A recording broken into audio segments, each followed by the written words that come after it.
following show contains adult content. It's not our intent to offend anyone, but we want to inform you that if you are a child under the age of 18 or get offended easily, this next show may not be for you. The content, opinions, and subject matter of these shows are solely the choice of your show hosts and their guests, and not those of the Entertainment Network or any affiliated stations. Any comments or inquiries should be directed to those show hosts. Thank you for listening.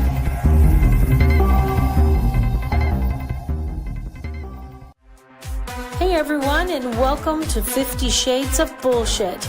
I'm your host, Christine Lalonde, and this is the podcast where we uncover the truth about online dating.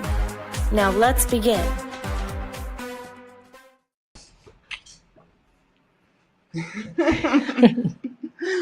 Where are we? Hey! Hello. Hi everyone, this is Christine. Here we are. I'm Janice. And I'm Steve. And this is 50 Shades of Motherfucking Bullshit. So, hi everyone. Yep, surprise. Look, Christine and I are in the same spot. Isn't this fun? Imagine that. I know. I traveled to Denver last night and I'm heading up to Wyoming tonight to see my family. And stay in the teepee. Yeah, I'm staying in a teepee on the plains to honor my mom. It was her birthday yesterday. And I was trying to get in a day earlier so I could do it on her birthday, but whatever. She doesn't care. Date's a date. Whatever. Number's a number. So I'm heading up to see family for a couple of days, and then I'll be back to LA. Yep. Oh, but also she's coming back here first to hang out with me more. We're going to before. party. Yep. So That's awesome. how's your week been, Steve? My week has been good, pretty eventful, busy. I went to a manufacturer's conference in Burbank for adult toys. Oh, I hate you. Didn't invite I've us. seen every kind We're not friends and anymore. shape of vibrator you can imagine. So who do you know that invited you to that? One of the manufacturers, one of the biggest manufacturers that actually creates the show every year, Doc Johnson's, is one of the most famous sex toy manufacturers, and I have a friend who works for them. Great. Yeah, I've been looking for a place to broadcast from, to do an episode from. Oh my God, that's such a good idea. I want to And- do it for Sex and the Solo Girl too. Yeah. Maybe we can buddy up somehow. Yeah, so Well, there's one that said that I'm welcome there anytime already. And so I'd love to do a warehouse and just go, mobile on the episode and just kind of, go let's do through a different stuff. co-produced one. Yeah, I let's do wanted it. to do that too. Oh, we cool. could probably Can I be even your plus one next year? we could probably even do giveaways and all kinds of stuff. Yeah, Who that knows? would be a blast. Yeah. Let's do it. Aria is actually a new sponsor for Sex and the Solo Girl. Oh, nice. I love that. Yep, I'm getting my first box sent soon. I love that. Yeah. Do they have a variety of different toys? Yeah, they have like a concierge service where you go and you actually talk one-on-one with somebody to tell them kind of what type of experience you're trying to curate, and then they put a package together for you and send it. Nice. I love that. Yeah. So I'm getting the Impact package sent first. Oh yeah. Yeah. Awesome. Uh, Awesome. I love that. Well, we have a really great episode for you guys today. We are talking about more than one polyamory. And I'm really excited about it because I did it before. We had an episode in the very beginning of the series of this podcast. I'm so jet lagged for today. I am like whooped. Something kicked my ass today. I don't know what it is. But we have had this topic on before. I had a really beautiful lesbian woman on who talked about in the lesbian community of the polyamory. And so today we're doing in the straight world. So Straight-ish. I could not find Jodi's freaking bio, so we're just gonna bring Jodi on, and we're just gonna introduce hear from the himself. horse's mouth. I'm the connection here. I know Jodi from the local Denver poly or non-monogamous community. So I will say that's how we came to know him. I suggested him as a guest. Yep. So Rebel, you can bring on Jodi. Hey, Jodi, welcome to 50 Shades of Bullshit. How's it going? You. Awesome. I'm so excited to be here. Oh, we are excited to have you. So, Janice was just saying that she knows you through her poly world connection. And I, talked to you and we had a chance to really talk before the show a couple weeks ago. I really enjoy you. So tell the world a little about you In a and nutshell. yeah. So I'm Jodi. I'm polyamorous. I have. Hi, Jodi. Yeah, here we are. This is actually well timed because it's actually non-monogamous. It was just non-monogamous week of visibility and non-monogamous day of visibility. I think was about 2 days ago. Nice. So there's been a lot of exciting things, and I think it's so well timed in the world in the grand scheme of things, because there is kind of this renaissance and this movement happening of more of us feeling more comfortable being open about our relationship structures and of our lifestyles. So I'm polyamorous. I'm really proud of that. I'm in the Denver area also, just right down the highway from you guys, I think right now. I have 3 partners. I am a coach. I coach life, business, and personal. And I coach and work with people who are ethically non-monogamous and who also are involved in traditional relationships too. It's something that I am supportive of, whatever route people like to take, but it's important to me for people to know what the options are. And I'm really glad to be here. My personal vision is to help people discover, explore, and express their authenticity and their sexuality, and to provide safe spaces for them to do that. So I think we've created a safe space here for your listeners, and I'm really excited for them to be able to discover and maybe explore what's out there. I love that. Hey. So Janice, you are also in the poly world. We'll start with Janice for a second. How did you get involved, and how did you know that this was the right thing for you? Okay. Good question. Thank you. So I actually did not know it was the right thing for me. I lived in Australia for many years. And when I was over there, I had the opportunity to pretty much for the first time run into non-monogamous person after non-monogamous person. Maybe the circles I was in, very experimental, lots of spiritual seekers. And I would get asked out by a lot of polyamorous men. So much so it became this thing in my life. But I would always say no. I'm the oldest of 7 children. And so I always thought that because I did not get enough attention growing up, I was always attention starved, always wanted more, that I wouldn't be very good at being polyamorous because I'm going to always want more attention. Right? And ask my current partner, who's going to come over here in a minute and say hi. Still to this day, I definitely, like that. But like I said, it kept on coming up over and over. I had many conversations with these poly men who were asking me out. And I remember telling one of them this thing about feeling always attention hungry. Right. And he did say to me, you know what, you're right. It might not be for you. Then I was at a music festival, a shout out Rainbow Serpent Festival in Victoria. And I had a fling with this amazing, sexy man while we were there who was poly. It turns out that whilst we were having the fling, he had one of his poly male friends come and stay at the camp with us, who then I had a fling with as well. Okay. And they were kind of sharing me. And my mind was just blown because they were both so respectful, so caring. They were on such good terms with each other. They would sit there, say very complimentary, respectful things about me. It ended up being this beautiful experience, so much so that one of them approached me at the end of the festival saying, do you feel like you've changed your mind about being polyamorous? Right. And I said, again, I don't know, because, my parents never gave me enough attention and I never really felt that loved. And he said, well, let me just ask you something.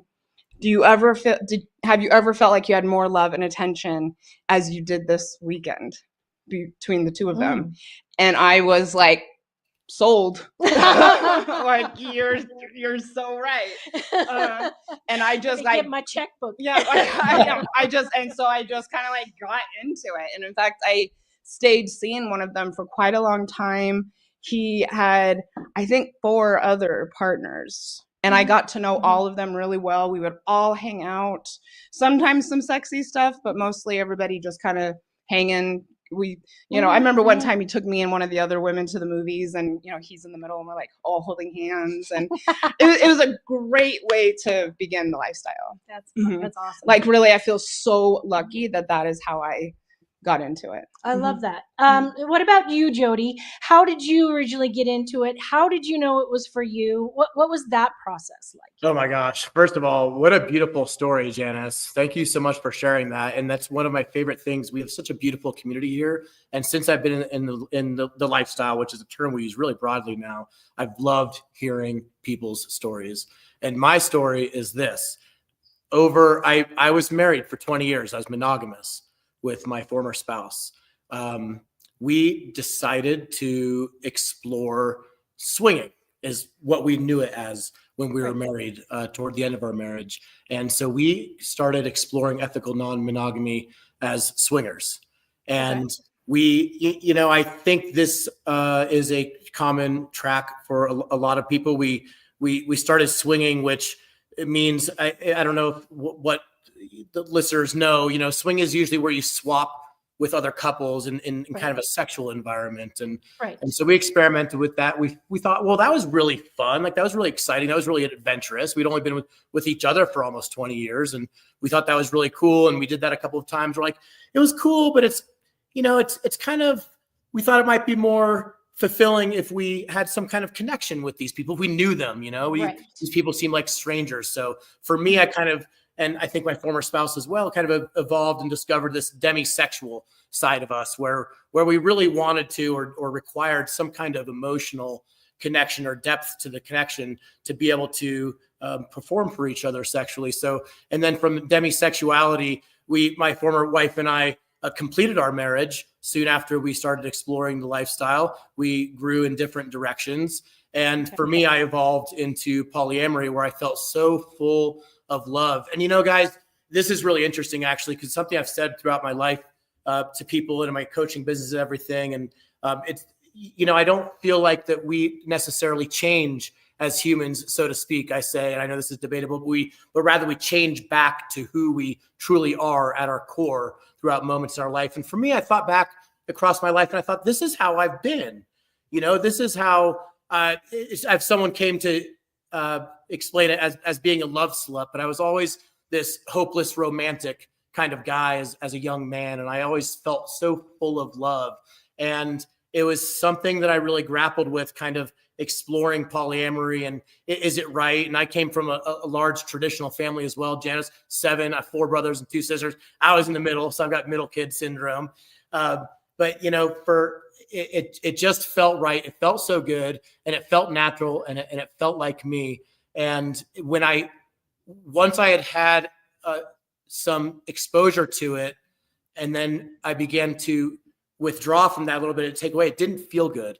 It didn't feel right. And it didn't feel like I was being authentic. So I've been on this journey of authenticity for several years now. And here I am, a polyamorous person full of love. And I think the great analogy is, people wonder how the love is.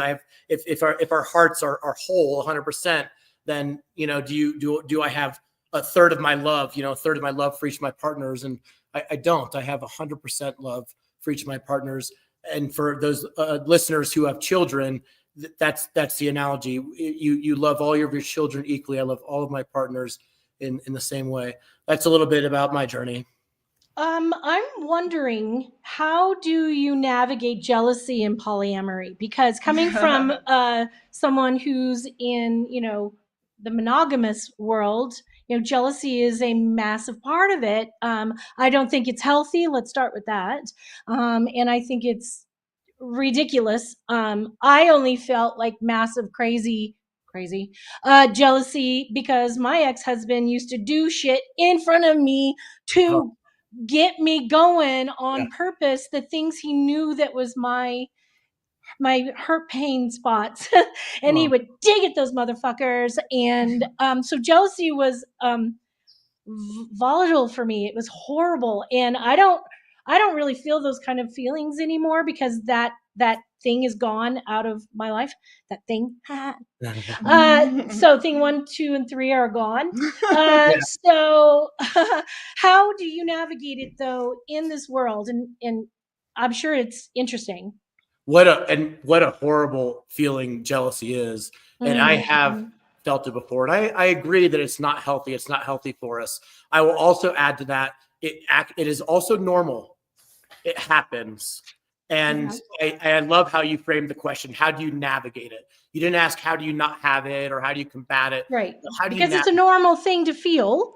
And we 100%. feel it too. That's one of the misconceptions that some people have, is that we are able to do it because we don't experience jealousy in the same way. That's We right. navigate it differently, or Okay. a lot of us do at least. Yeah, and let's start real quick with what is jealousy. Well, jealousy is this feeling or idea or sense that we're going to lose something to someone else, or lose something, or someone or something to someone else. And this is actually well timed. I was leading some workshops at a big E&M convention last weekend, and one of the workshops was called "Feeling Good When We Shouldn't," a compersion workshop for real life E&M. And compersion has been described by some as the opposite of jealousy. And so you asked, how do I navigate it? One of the things I've done is I've trained myself, I've taught myself, I've practiced bringing more compersion into my life. And what compersion is feeling joy or pleasure for other people's pleasure. I love seeing my partners succeed. I love supporting them in the pursuit of their goals. I love watching them have pleasure in any way, whether it has anything to do with me or not.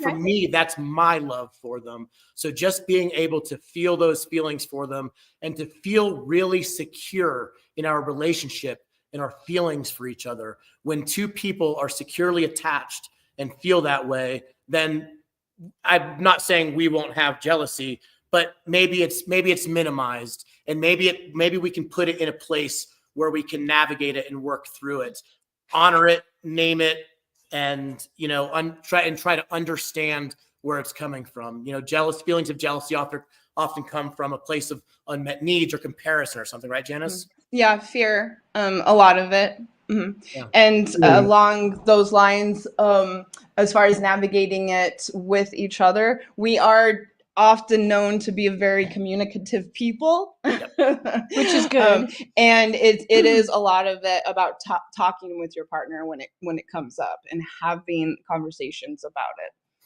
Yes. And being honest, I'm feeling this way. I need to, let's see what we can do to cope with it together. Facing it head on, it does wonders for jealousy. That's right. One of the things that I come up with when I work with couples a lot is the distinction between jealousy and envy. And you touched on this. And jealousy, as we talk about it more, see that it's based in scarcity. Like, if you have something that I want, I can't have it, or it's not available to me. Whereas envy means that you can have it and I can have it too. And I don't feel threatened by you having whatever it is, whether it's another person and being related to and connected to another person, or some kind of object or accomplishment. So I think a lot of times when I'm working with couples, it's a matter of developing the distinction of envy, kind of moving from jealousy to envy, because we grow up thinking that, if I share my candy bar with you and I give it to you, I have less now. So we kind of learn that, if I give something away or then less of it is available to me. So I think envy is a more mature space to come to. I also, as far as jealousy goes and how we were raised, like with the candy bar, we grow up with depictions of jealousy all around us that are romanticized and made. I mean, we're raised to think that this is somehow romantic or just a healthy way that you respond to somebody triggering you. And that's also, I think, a big part of the problem when it comes to jealousy, control, possessiveness in relationships. And look at I'm all so the glad you stories. brought that up, Janice. It's like jealousy is depicted sometimes as love, and I don't believe if he or she is jealous toward me, they love me. They're just so passionate about me. Yeah, I always had this feeling that when there's this big drama, fighting, just like all this turmoil, and people called it passion, I was thinking, why is this why are we talking about this in a way that that romanticizes it and doesn't really talk about how unhealthy it is? I need to get to those comments. How do I get there? Oh, okay. No, it's right here. Okay. So Misty said what's the difference between polyamory and polygamy? Well, do either one of you can, but most of us here, Janice, myself, I don't know about you, Jodi. Definitely, I don't think Steve. We were Mormon at some point. Jodi was Mormon. Yeah, little while. Jodi, that's Present. right. Guilty. Oh, Three out of us four here have been Mormon. Wow. Mine for a shorter period. I converted and then left, within 5-6 years. But polygamy is where you're having a marriage with one person and non-legal marriages with other, like commitments, verbal commitments, which I think is great. I don't see a problem with it. The thing is that polygamy and polyamory is the polygamists are using it as a marriage tool for every single one of them they're emphasizing, and they all pretty much live in the same place, and Sometimes. sometimes they don't, but most lots of the time, ways to do these things. what's your thoughts on the difference between those? That's really interesting, and that's a great question. And I believe that is the big distinction. That polygamy involves the institution of marriage, which is illegal in the United States. Polyamory, let's break down the word a little bit. Poly and amory. If you look at the roots of those words, amory or poly is many, right? And amory is amorous is love, to love. So many loves. I think simply put, in my heart, in my mind, that's what polyamory is to have many loves. That's how I distinguish. I don't know that much about polygamy other than our collective upbringing here. And that's why we all laugh too. And Misty, why are you asking that? Does that have something to do with Mormons and pop culture? Or, yeah, I'm curious about that. And some people tease me sometimes, Jodi, that maybe one reason I am naturally poly, or I do well with it, might be because of my family heritage, because I came directly from polygamy. Right. Well, Mickey's question is very similar to what I was about to ask. Is how are you navigating or integrating into family and friends without a big, separation or critique or judgment? How do you guys handle that kind of thing? I mean, I'll let you go. Jodi is really, really good at this, but I want to say, especially because it is non-monogamous, week of visibility and day of visibility, and we are getting a lot of traction in the media these days. Please, everyone listening, just be as open and out as you possibly can about your lifestyle, because you make it safer for all of us to do it. And I just put everything online partially because of growing up Mormon, because I had to hide so much about myself for so long. But I'm just as open as I can be about it, so that it's not even a question. Doesn't come up much. And that's just it too. And it's a matter of pride. And I mentioned yesterday, I do feel like we're in this movement or this renaissance. And I actually call it the great coming out. And I am so grateful to the people who came before us in the LGBTQ plus community, who taught us all how to be brave, how to be courageous, and how to come out of the closet. And I think we're coming into this time where we've discovered there's people who are living all types of alternative lifestyles, just like the gay community was. And what a great example they've been of pride and how to be proud and how to come back, come out. Right. Now, just because of that, it's still really difficult. And everyone's at their own place with that, in their own situations with their families and everything. For me, I've tested the waters. I've chosen to be very open and very proud of it, because I am. Because I simply am. I understand it for what it is. I was riddled with shame and guilt growing up from organized religion. And I don't want to feel that way anymore. I don't want my kids to feel that way anymore. And so I've actually chosen very recently, we did this great segment with Jen Garrity. She's out of Denver as well. Yeah, I know her.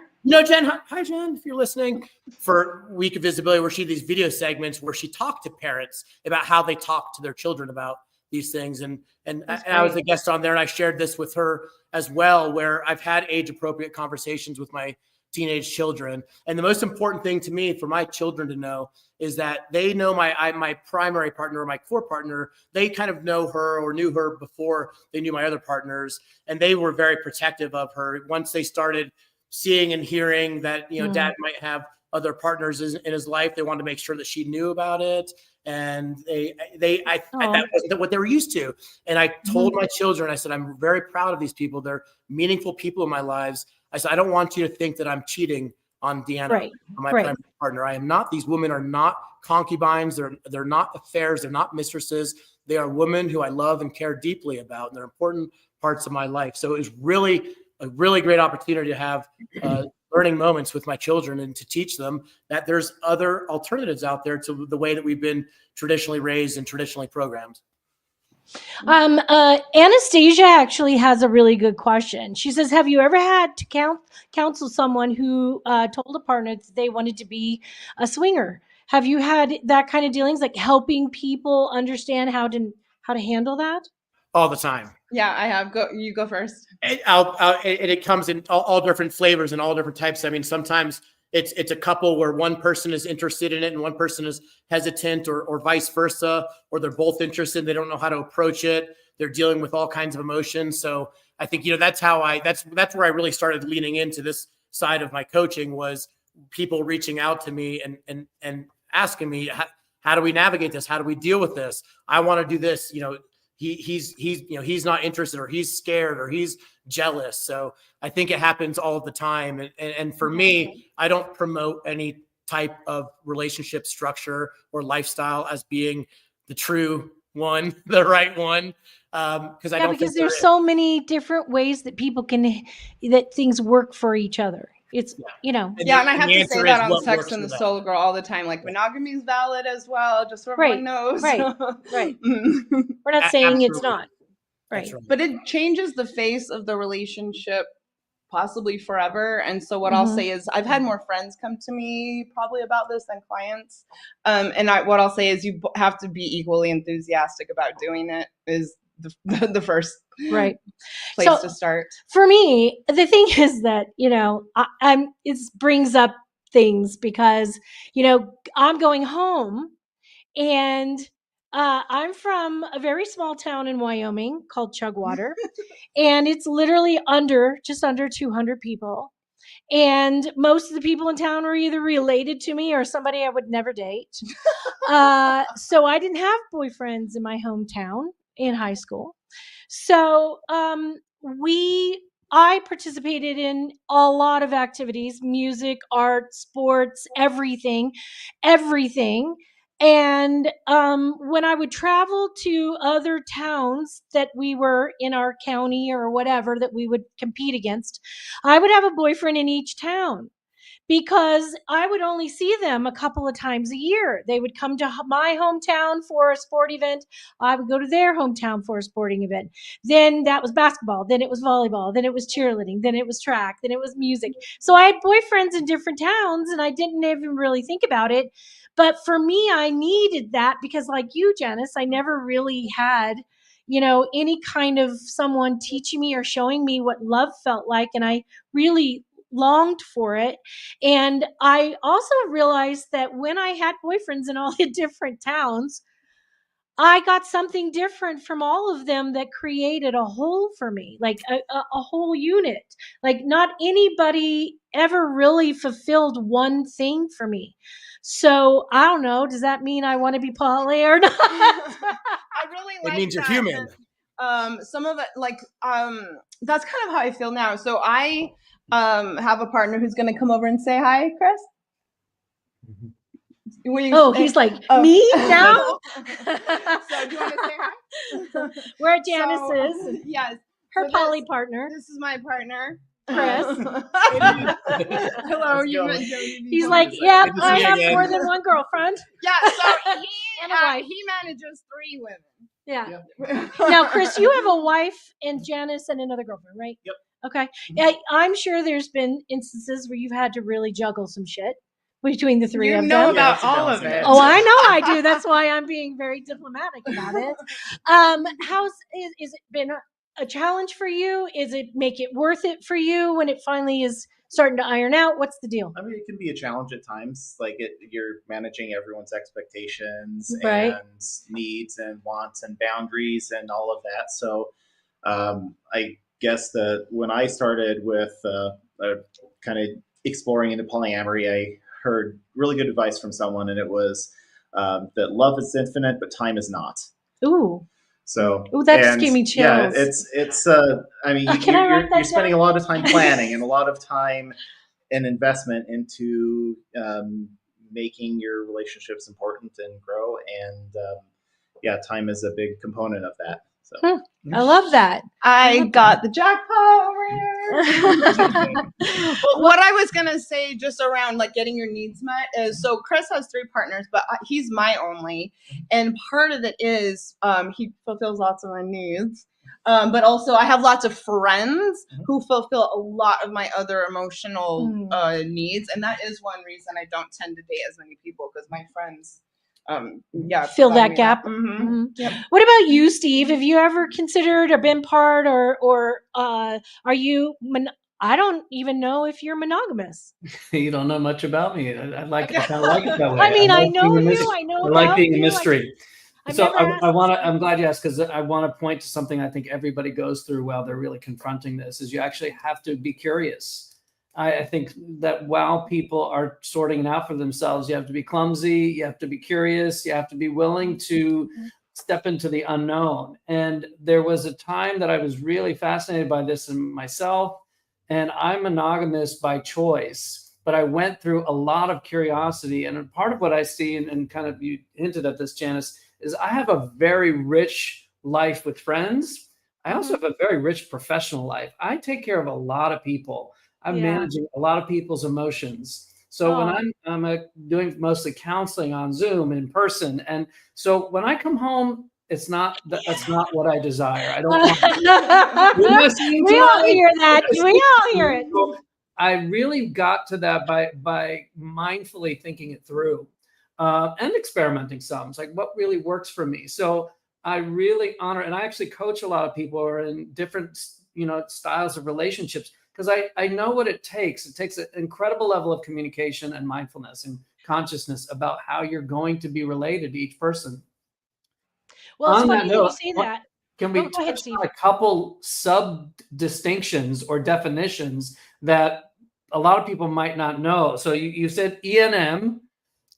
So, and I think the E is so important. We can't say it enough. Ethical, non-monogamy, ethical. So what that says is that you're in communication about all aspects of your relationship, who you're seeing, how often you're seeing it. So we can't talk about polyamory and non-monogamy without boundaries, without talking about boundaries and how are we co-creating this relationship. So I'm going to give that to the group to talk about that, because I'm sure that at the heart of having your relationship, plural, work is that everybody's got to be in alignment. And I also just want to highlight, somebody put in the chat, do you feel it should be a relationship breaker if you can't see this being a part of your lifestyle? And I think that's something we can kind of tie that together with what I just mentioned. Is like, how do you negotiate boundaries if everybody's not quite on the same page? So I'll give that to you all. And that's something that I coach people with a lot when they're struggling with that. So go ahead, and I'll be quiet now.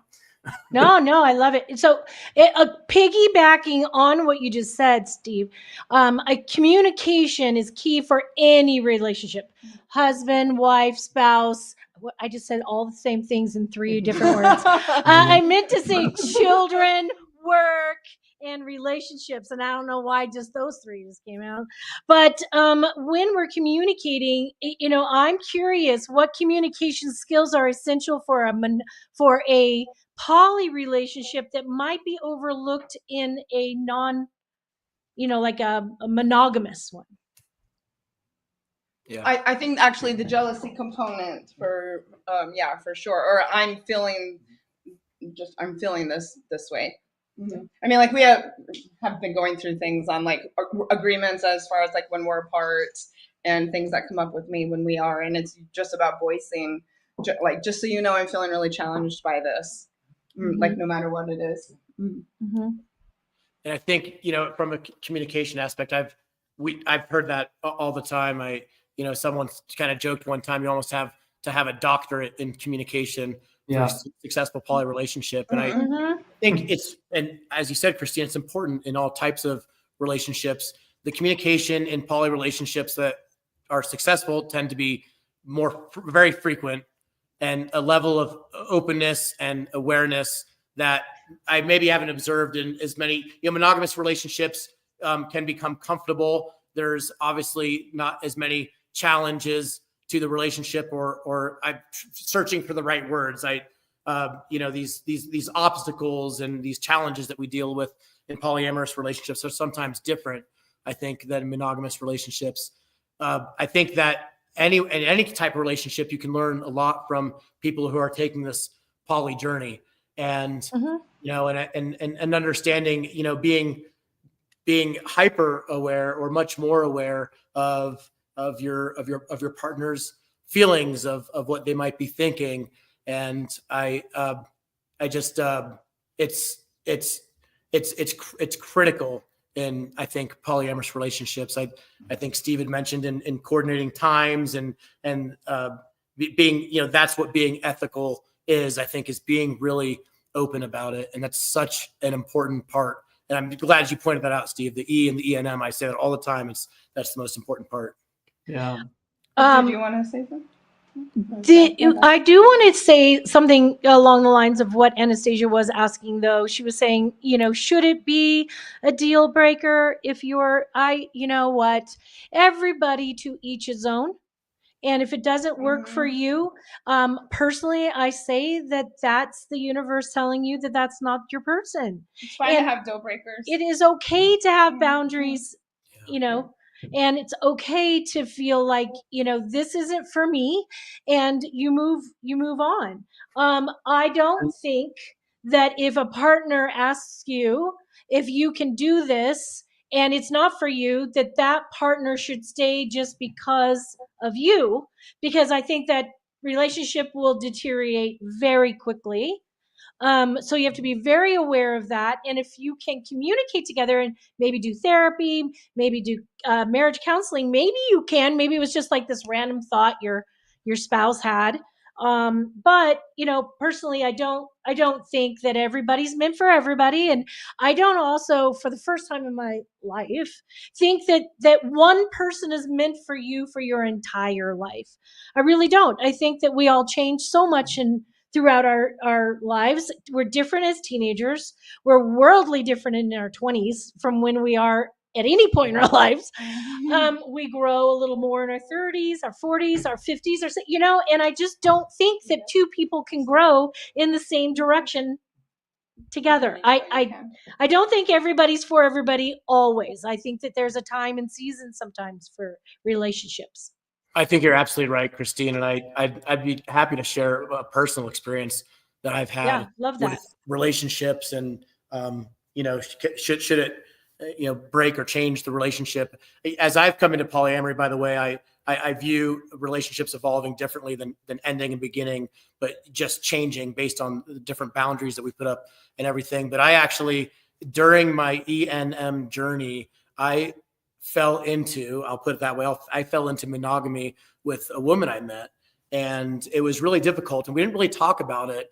I was very open with her, with who I was in my past, and she had made some assumptions that maybe I was choosing her to be monogamous with, and that went on for a long time, Christine. And I'll tell you what, I remember, just to keep the story short, for many, many months, I was in office with one of my therapists. The other tools we have, one of my therapists, and I was almost in tears, and I felt so broken. And I said, Lord, I can't do this anymore. This is not me.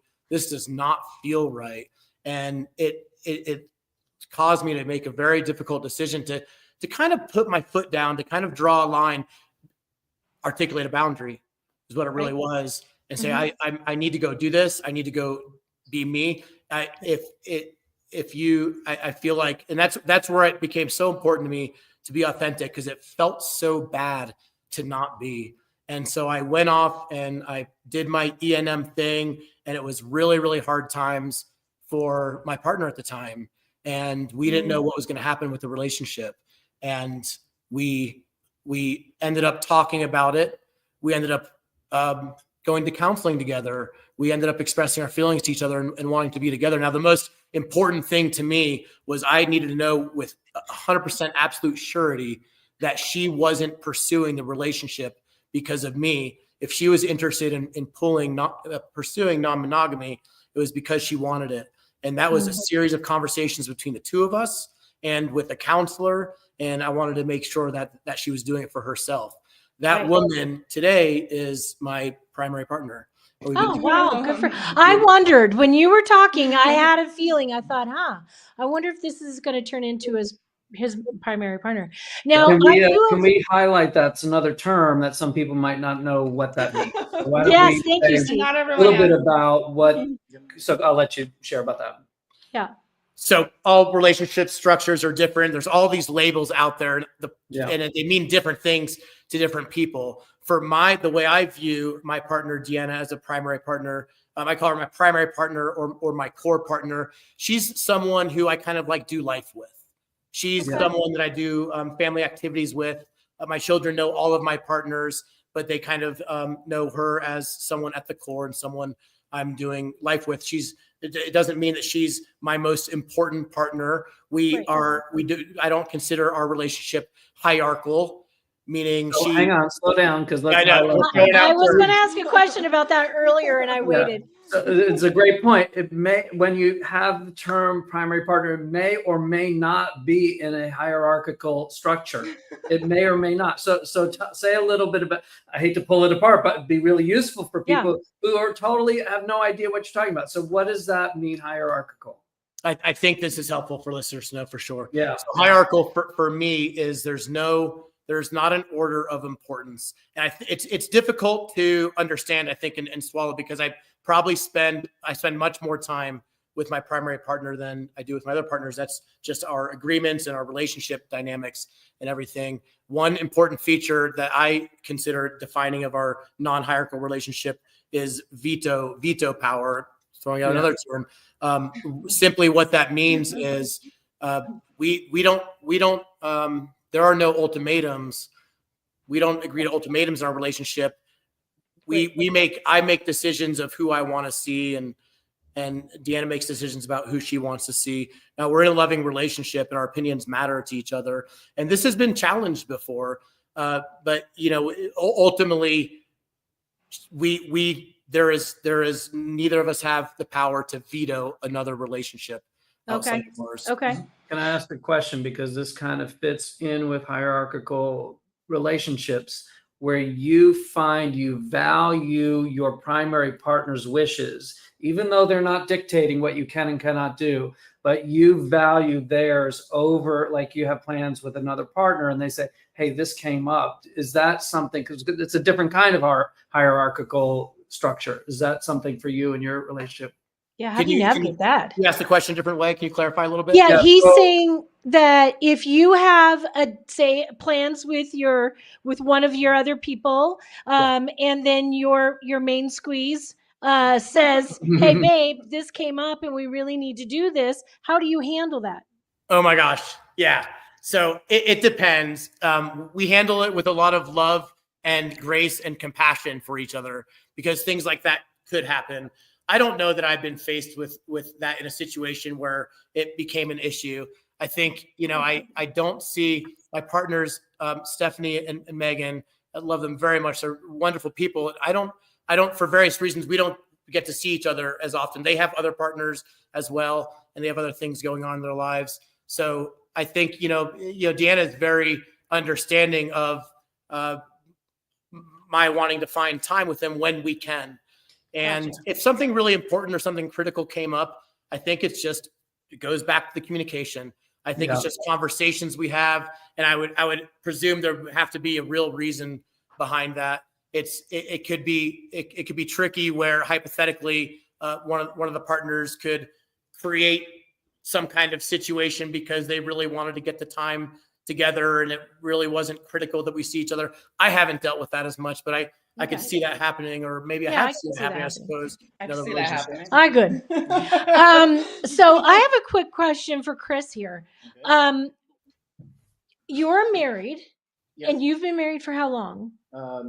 Going on 19 years. 19 years. So my question to you is, I've always been curious, how did you and your wife start this journey? Did you start it out in an open relationship, or did you get married and then say, hey, I feel like I have other needs that need to be met? I don't know. Well, it was kind of funny. I was sitting over here around the corner listening, and my story is pretty close to Jodi's, I think, really, where we started more on the swinging side of things. And I'd say, we met in college, and we had, had close relationships with other friends, and we didn't have the terminology or anything for it. We just knew that we kind of liked doing things with friends and together. And Okay.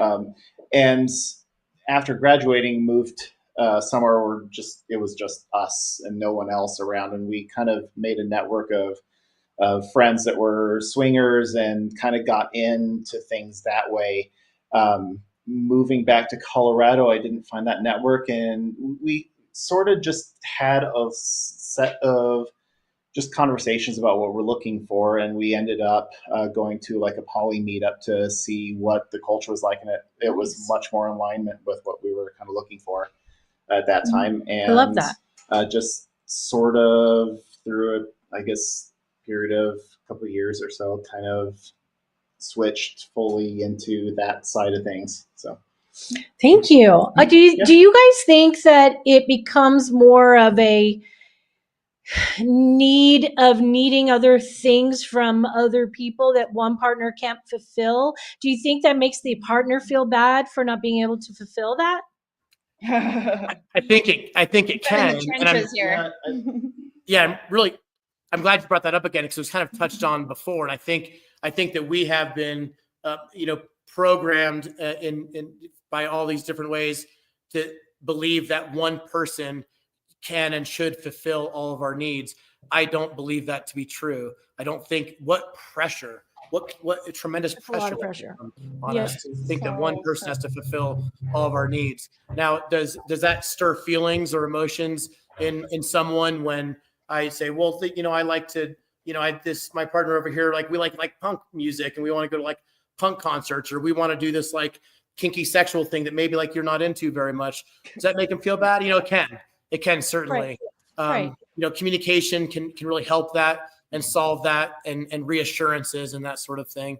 That absolutely comes up. What about for you guys? But is it come up for you guys? All of this comes up. Yeah. Well, I think it Yeah. really even comes up in monogamous relationships. I know for a fact that a lot of women in this world, and men, sit in very unfulfilling marriages. They love their spouses tremendously. They love their children. They love their home life, but something is missing, something is lacking, and it's not so much that the partner is doing something wrong or bad. It's just that the needs aren't quite met. And I think I've experienced that in almost every relationship I've been in. Yeah. Unfortunately. Yeah. Oh, and this is one way, yes, to Well, I mean, chart that course. when as a single person dating, let's just talk about a single person dating for a second.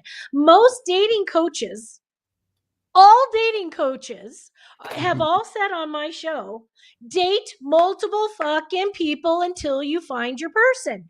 And I find that dating multiple people is my person sometimes. You know what I mean? Maybe you're poly. I think that what Christine, the relationship structure Christine wants, is she having multiple men, and not the other way around. We all know this story. But I do have to say that I've been sitting inside of this feeling for a while, thinking about this episode, because you and I talked weeks and weeks ago. I talked to Janice about her relationship all the time, what they go through, because it really enlightens me in my own relationships. Thank you, guys. But also the thing about it is that, I'm almost out of time, is that I find that I can't, I'm not feeling as if I care whether my partner has another partner sometimes. Not always, but sometimes I've really sat within that and realized maybe I might be able to do this. I don't know. It's something I would have to try, and if it works, Yeah. it works, and if it doesn't, it doesn't. Let's grab. I think there's a good learning moment here for your listeners, who I think many, if not most of them, have traditional relationships. The idea that one person doesn't have to fulfill all our needs. That's true in monogamy and traditional relationships as well. And that's why it's so important for us to have other relationships. They don't need to be romantic relationships or sexual relationships. Yeah, Right. but I think, exactly. I think having relationships outside of the central relationship, friends, That's non-sexual. Yeah. Have a platonic partner. Yeah. Absolutely. I think it's really Yeah. important. And it gets tricky depending if there's if a man wants to have a friend who's a woman, that's something that couple is going to have to figure out. And it's a great way to dive into learning more It about shouldn't. your Janice said it shouldn't be at heart, and true. Yeah. I really hate to say this, but our freaking time is up, and I've absolutely loved this episode. This episode has been a freaking fun joy, and I think that it's very informational. If anybody needs to ask more questions or has more questions, please reach out. There's Jodi and there's Janice, who both can answer your questions and guide you along the way. And we'll go from there. Next week is just Steve and I. We're going to be together. Yay! Non-monogamous. But We're monogamous next same week. time. You're right. Same time, same place next week. Hang on for a second, Jodi. Same time, same place next week. And until then, let's just keep this shit real. Bye. If you enjoyed this episode, please share with your friends, like and follow us on Instagram at 50 Shades of _bullshit and Facebook at 50 Shades of Bullshit. Thanks so much for listening, and we really hope to see you again next week.